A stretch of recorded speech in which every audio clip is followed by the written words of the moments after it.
ANC Secretary General Fikile Mbalula has slammed the Democratic Alliance about its alleged negotiations during the talks around the revised budget. He claims that the Democratic Alliance sought to use the opportunity to try and twist the ANC's arm over transformative laws, or should I say transformation laws, such as the NHI and the Bela Act. Let's get an update now on exactly what was said at that media briefing. Attending that, Juniour Khumalo, who joins us in studio this particular afternoon. Juniour, good afternoon to you.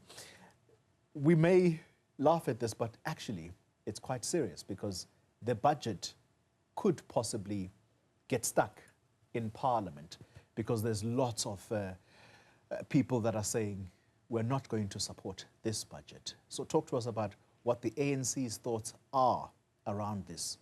How did we get here? Indeed, Xoli, a very serious topic. Even the ANC Secretary General Fikile Mbalula himself noticing that there could be a lot of stumbling blocks that are still on the way before this budget can be passed. But he says that he seems to believe that the VAT increase is the only stumbling block, because most of the political parties, according to him, agree with the rest of the budget when it comes to the increase in social grants, the retention of that SRD grant as well, and the non-increase when it comes to the levy. Most political parties seem to be in agreement with the ANC. It was only the Democratic Alliance, according to him, that had a problem with other sections, including that VAT increase itself. He says that the Democratic Alliance, according to him, they were not happy with how the ANC was negotiating, even though the ANC has come down from that initial 2 percentage point increase that the finance minister wanted. The DA seems to be now wanting more in return for their support. He says they had a conversation with the Democratic Alliance. They initially agreed with this 0.5 percentage increase, but in return they were saying we need to renegotiate what we get in return, because when we came into this government of national unity, you guys got most of the seats when it comes to ministerial positions. You guys have gotten your way when it comes to the Bela bill, the NHI, the land expropriation as well. So we feel that our electorate is not getting anything in return, and they have said as such. But let's take a listen to what Mbalula had to say about the DA and how they were negotiating. As expected, the DA has once again revealed its anti-transformation agenda by opposing the progressive budget proposal.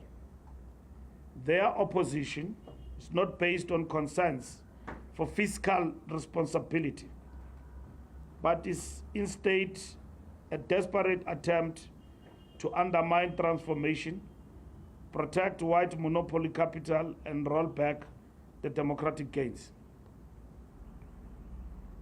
made over the past 3 decades.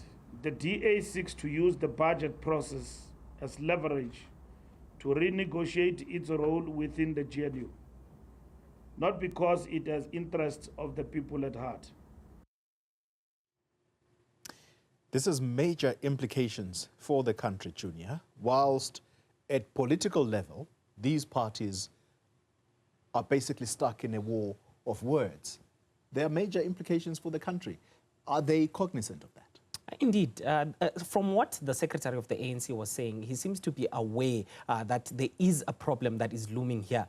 Also, I think the biggest question, Xoli, is whether individuals, political party members, once they are elected into parliament, do they represent the electorate that elected these parties, or do they now represent the entire South Africa? This is where there seems to be a problem when it comes to the parties and how they were engaging in these negotiations. The ANC seems to want to negotiate for the 6 million, over 6 million people that voted for them. The DA wants to negotiate for the over 2 million individuals that voted for them.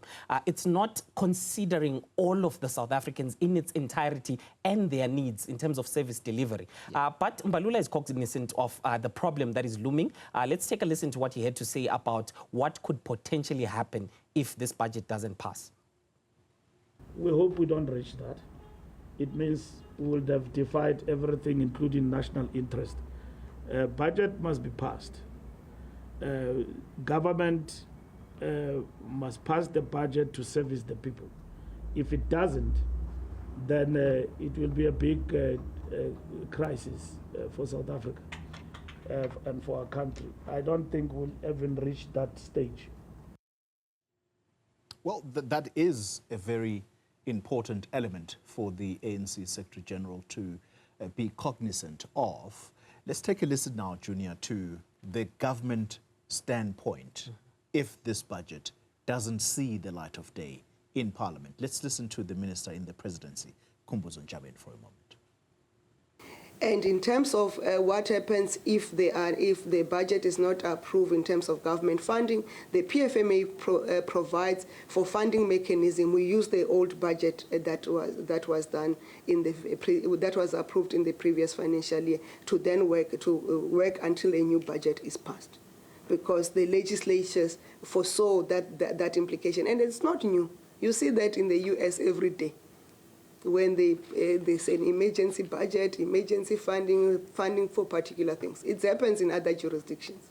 It's just that now our constitutions and our constitution and our various legislation are now being tested whether they are robust and agile enough, and they are indeed robust and resilient enough, and they made for mitigation of this type of circumstances.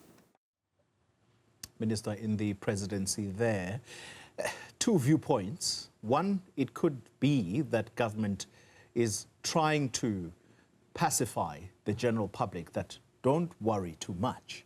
These things happen in coalition arrangements, which is where we are, and that's why she references major countries in the developed world.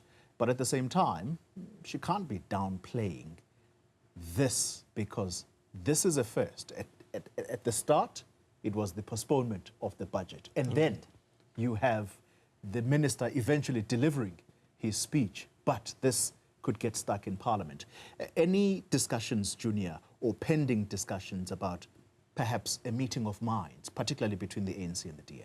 Indeed, we did hear the Secretary of the ANC saying that, committing basically that all the parties that are involved in the government of national unity are still set to meet. He is keeping an open mind, and the ANC itself is keeping an open mind. But they are also going to invite other parties such as the MK Party and the EFF to try and see if they can pass the budget. Juniour Khumalo, thank you very much. Wrapping up the day for us around the haggling over the budget.